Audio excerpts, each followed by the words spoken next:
Mr. Holden.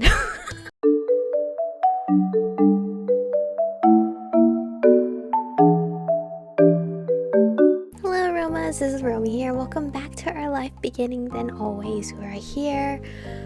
Last step of the game, step 4. You caught your eyes with an adoring smile. Mom laughed at that, no doubt thinking that Cove was sweet but ridiculous. Oh, nice. It's nice to know your priorities. Yeah. Cove awkwardly rubbed his arm and shifted on his feet, looking all too much like he did as a kid. So? Michiko, do you want to go over to my house now? That's a good idea. We won't be leaving until late evening. Yeah, let's go for it. Cove perked back up, excited once more. We'll keep an eye on your things while you're out. There's no reason to be carrying all that around. I was gonna say, what am I gonna do with my things? You set down your bags in the living room, tucked into a corner where they wouldn't be in the way. Cove helped. Your mom waved the two of you off as you walked back to the entranceway. Thanks. See you soon. You waved back and opened the front door for Cove. With that, you were on your way to see Cove's family next. This trip put a special little pep in Cove's step as you crossed the street to his dad's house together. Your spirits were equally high. Doing this, you felt like a teen again. You had known Cove's parents for a long time now when it came to what you called his dad. You still stuck with the familiar classic Mr. Holden. You switched back to saying Cove's dad. You were on first name basis with Cliff. Oh no, that doesn't sound right. No, I'm gonna say Mr. Holden. At this point, you couldn't imagine calling him anything else, despite it being formal, it rolled off your tongue naturally. For his mom, you were still on first name basis with Kyra. You called her mom 3 in a non-serious way. No, Kyra. She always preferred that even when you were still just a kid. Honestly, you couldn't imagine calling her anything else. Cole popped up to the front door and didn't bother knocking. He twisted the knob and it swung open. Such a safe neighborhood, bro. With a grin, Cole gave you a gratified thumbs up. He shook your head in disapproval, but you both knew that you were hypocritically supported his behavior. Your dad is lucky we weren't criminals. You brushed your comment aside and went right into his old home. Mr. Holden was there, standing in his kitchen, babysitting a pan on the stove. Oh! God damn! His head turned at the sound of his footsteps and he brightened instantly at the sight of you both. Cove matched his enthusiasm instantly. Bro, Mr. Holden, you look so cute. He looks really cute. Like, Cove is handsome, but Mr. Holden is cute. You guys can see it, right? Yeah, come on. Mr. Holden's face looks more baby, like a baby face. It's really cute. Look at these two matching. If it was anyone else, you would have thought he was lighting up with a childlike joy over seeing his dad again. But since you knew what Cove was actually like as a kid, you were aware this level of happiness with Mr. Holden was definitely not equivalent to any childhood feeling of his. Dad! Cove! Mr. Holden gracelessly pushed what he was cooking to a different burner and flipped off the heat. He rushed over to you both. Cove flew forward and met him halfway in and hugged. Aww. Cole squished his eyes shut and held his dad in a tight hug. Mr. Holden soothingly rubbed his son's back. The more of an adult Cove became, the more he turned into a big daddy's boy, it seemed. I missed you. I missed you too. It was sweet. And teasing aside, it was wonderful to see them at this place in their relationship after years of struggling to connect. That's for sure. When the hug broke, Mr. Holden hooked an arm around his son's neck. He let out a deep laugh. I still can't believe you outgrew me. I really thought I had that on him after he graduated from high school, but then he had to keep going. Chuckling, he shook his fist in mock anger. Cove ducked his head and laughed in kind. Sorry, Dad. Cove's cheeks turned pink and he averted his eyes. He was becoming bashful, so you knew he had more he wanted to say, Cove softly added. But I was raised really well. So cute. Bro, I would have died right there. Dad's expression instantly crumpled with emotion. He sniffled. Cove put an arm around him too and tugged him into a side hug. He observed their little reunion fondly, happy to let them enjoy their moment. They were a perfect pair of sentimentality. Mr. Holden eventually turned his attention to you. Hey. Hi, Michiko. So great to see you. Mr. Holden. He pulled away from Cove and approached you with a little wave. He was back to his cheery self. Oh, I missed you, Mr. Holden. Oh, I can hug him? Within seconds, you hold your arms wrapped around his middle, and Mr. Holden hugged you back just as tightly. There was a quiet sniffle. You breathed a sigh of relief, happy to be home. I missed you too. It never feels right around here if I'm not seeing you both running back and forth across this neighborhood. Mr. Holden cleared his throat, pulling attention to himself. He crossed his arms. But before we get too carried away, it's not a real reunion yet. Kyra's still in the guest suite. I'll go get her. He eagerly bolted down the hall, and you could hear every step he took, and ended with a distinct knock. Kyra, they're here! It was only seconds before there was the sound of a door being yanked open. The pounding of feet hitting the wood floor grew even louder this time. Oh, Kyra is so pretty. Like, how? Oh, wait, this is an interesting outfit, actually. Got distracted. Next to you, Cove let out a nervous laugh. His parents entered the living room, and Kyra stretched her arms out wide. When she spotted you both, Cove went to her easily. You went in for a hug too. You opened your arms up for a big hug. You raised your arms up to pass. What the fuck? No, I'm going for a hug too. What the heck? She pulled you tightly into her arms with Cove. You were squished but felt every bit of love Kyra held in her heart for you both. Cove wrapped his free arm around her too. He rested his head on top of hers and let out a happy sigh. After a moment, Kyra let go and pulled back to get a better look at your faces. She surveyed every inch of them and appeared satisfied. You're both looking well. That's wonderful, and just what I like to see. Thanks. Thanks, and hi, Mom. I missed you. She let out a happy sigh, her head tilted just a bit to the side. I missed you too. Kyra put a gentle hand on Cove's arm and gave him a small squeeze. Her gaze moved between the three of you. I missed all of you quite a bit. So, you put your hands on your hips, your gaze sliding from one to the other. How have you both been doing since I last saw you? Any good stories? Kyra gave a nod for Mr. Holden to go first. Cheerfully, he waved a hand. No worries. Oh, same old, same old. Still got the shop, still got my friends and family, of course, and still the most exciting thing around here is seeing who'll rent that one free condo. Incredible! I always knew you were such a snore. They snickered, and you couldn't help but peek at Cove. He rolled his eyes dramatically, drawing out a few giggles from you, but the whole time there was still a happy smile fixed on his face. What? For me, things have been good. I've gotten a lot of interesting assignments lately. Oh, I recently went to Seattle, and Kyra twirled a strand of her hair shyly, and her mouth curved into a grin. Whatever she was thinking about made her happy. Things have still been going well with that guy from work, but it's a little early to bring him all the way out to California to meet the family. Oh, touchy subject. Cole crossed his arms. He and his dad nodded. It was clear she appreciated the acceptance from her two boys. I hope he gets a seal of approval when he does come around. He added a thumbs up to keep things light, her smile wide and grateful for your gesture. So that's us. Do you two have plans for your first day back? The only thing I have to do is pick up Liz later tonight before we head back to our hotel room. Great. He suddenly looked over his shoulder, his eyebrow pushed together. I'm glad you're here, but I just remembered that I was in the middle of cooking something. Only a small cackle escaped you while you fell off the giant grin taking over your face. Meanwhile, Cove erupted into laughter that had his dad shaking his head. That's fine, Dad. Go salvage what you can. I think it'd be nice to explore the old neighborhood for a while anyway, since we've got the time.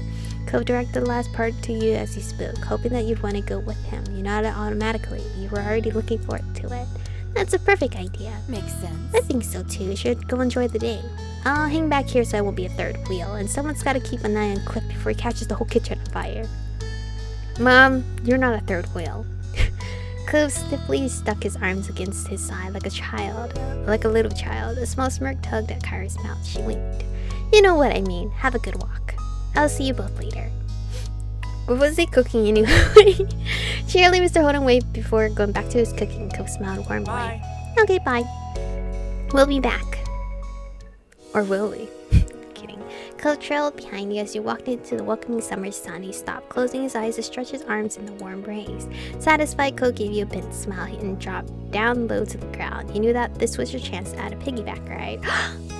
Hey. Cove silently waited for your answer, your mouth curved into a mischievous grin. You read my mind. Cove hummed in agreement while you climbed onto his back. When you both had a secure grip, he stood up. The movement bounced you more than usual. Chuckling into Cove's hair, you were pleased to enjoy another afternoon of your favorite mode of transportation. Under your hand, you could feel the vibrations of laughter in Cove's chest. Let's go. Naturally, you found yourself heading down the road towards the beach. Your spirits rose even higher as you strolled across the sand, heading for the shopping district. Arriving, you wove past tourists who were taking in the sights for the very first time. Being a local was a badge of honor you wore proudly. You casually walked past the shops. Over the years, some had closed down, but many of the stalls were still exactly the same as they were when you were little. There was something you planned on saying, but the look on Cove's face made you pause. You watched incredulously as Cove's attention laser focused on something in the peripheral. As the two of you went down the stone street, his gaze stayed parallel with what must have been a stationary object. Yeah. Then when his head couldn't turn any further, he stopped in place entirely. You were brought to a halt as well since you were still on his back. Sticking your head out to the side, you were finally able to see what the subject of note that had captured his apt attention was. A pretzel stand. After a moment of silence, why? Do you want to go get it, dude? His puppy dog eyes swung back to your face. With a cheesy faux wistfulness, Cove whispered a few small words. That could have been us. His dream to have a pretzel stand with us, right? No, Cove. It's not too late. We can just start our own pretzel stand. Stop trying to make me sell pretzels. You were so precious, Cove. You could only laugh. It was abrupt and louder than he expected, but there was no way to keep it in. Did you actually want to get a pretzel? Yes, I do. The one that comes with the little frosting cup. That's right. You shared a fond smell with one another. It held a level of second nature comfort that really didn't exist anywhere outside of the almost lifelong relationship between you and your former neighbor. Somehow all you ever had to do was simply be together in the same place, and it was special. Cove showed you how strongly he felt the same when he started to become visibly bashful. I cannot read. He plucked up enough nerves to keep the conversation going, though. So hey, do you think they'd give me more than one of the frosting cups if I asked? I don't know, Cove. We'll have to find out. I'm sure you have to pay extra, no? With that, you changed course to the pretzel stand for his snack break. Cove was very pleased by the morsel he picked up, and that was good to see. The sun arched across the sky as you went up and down the road as a pair. By the time you returned to the beach, day was beginning to fade into night. Cove kicked his shoes off, tossing them into the sand. He wanted to get his feet wet in the waves as fast as possible. You joined him. Why not? We're not actually swimming, so I'm not going to be afraid of the water. In seconds, you had your feet free and your shoes abandoned in the sand. You kept going until you were ankle deep in the water. Cove sighed contentedly. You followed his line of sight in the setting sun, painting the sky with hues of orange and pink. It really feels like summer now. He wore a bent smile when he turned to you. The light illuminated like a halo behind him, and the sight took your breath away. I mean, look how gorgeous he is. Gorgeous. In fact, it's hard to think of anything that feels more perfectly summer than moments exactly like this. Being here at sunset and Sunset Bird with you. Being here at sunset. I'm so glad we were able to come visit. I do like our living situation now over just being neighbors, but still. Agreeing with Cove, you made an okay sound with one hand. You felt your heart flutter in your chest. Your smile quickly stretched ear to ear. I'm happy too. Of course, we would have ended up like this again sooner or later. It's a wonderful day. I guess it's not so bad being back in the old neighborhood. You didn't have to say anything.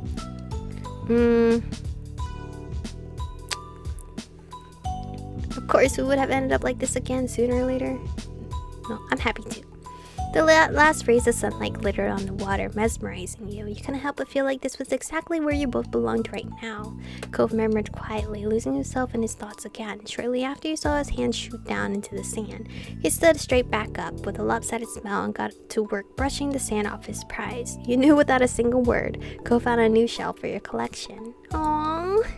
As you wandered down the beach, Cove followed at your side in comfortable silence. Your shadows stretched across the sand like they were leading the way. The only noise you could hear were the soft footfalls of your feet and the waves gently rocking into the shore. For a moment in time, it felt like there were only the two of you in your own little world. Eventually, the bubble popped when you realized that your phone was going off. It was small, hoping that you were going to be back soon. Kira's Cove's eyes slid down to your phone. You left your hand fall back down to your side. You held the phone pressed against the palm of your hand. It's small. She wants to know when we'll be there.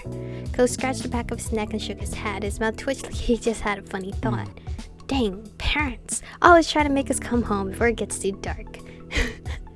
You'll laugh. There's no escape from curfew as long as we're in this neighborhood. Parents are such a pain. It sucks that we had to leave already to act like a little kid. You shrugged. I think I would just laugh. You'd think after all this time they'd know that we always find our way home. I think she knows. She's probably just excited to spend time with you. Think so. Yeah, if I was her, I'd be missing you too. Oh. After one last glance, you put your phone away again. Cove gave a small shrug. Ready? Yep. Let's go. I mean, we get to see Liz. I'm excited. Together you left the beach, feeling the call of home pulling you forward. The both of you ran off towards your mom's house, leaving the waves behind, but welcoming the beginning of summer. Cove and you ran up from the beach, sand flying from your steps. Cove made it to the road first, but you managed to catch up to him by the time you reached the house. It was exactly a race, and yet it also wasn't not Was not a competition, both of you are laughing by the time you bumble through your old front door together. You inhale deeply and shout loud enough to be heard anywhere in the house. We're here! Your moms were seated in the living room. Their eyes sparkled as they locked on you and your slight dusting of sand. Hello. Welcome home. Mom leaned forward, eyebrows raised at your jubilant entrance. Ma sighed wistfully. Aww. That brings back memories. Cove chuckles shyly as he scratched the back of his head. I hope we're not late. Nope, you're just in time, but you better start packing it up. Liz will be waiting. Ma nodded as she stood up from her seat. She lightly ran her fingers over her clothes to smooth out the wrinkles. And this is where we're going to stop for today's episode. Next episode, we're going to see Liz.